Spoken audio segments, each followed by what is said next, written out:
Pagbasa gikan sa santos nga ebanghelyo sumala ni Juan.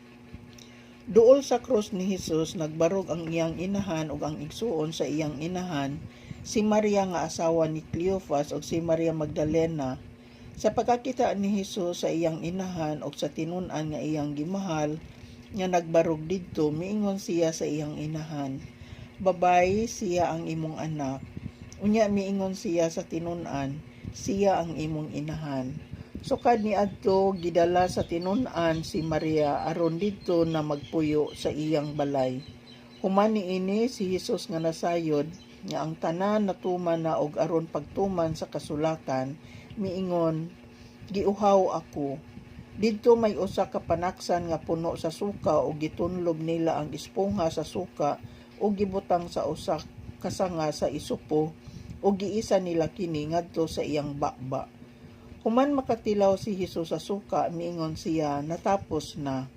Unya miduko siya ug namatay. Ang kadagkuan sa mga Hudiyo mihangyo kang Pilato nga balion nila ang mga bitii sa mga tawo nga gilansang sa krus ug unya kuhaon sila.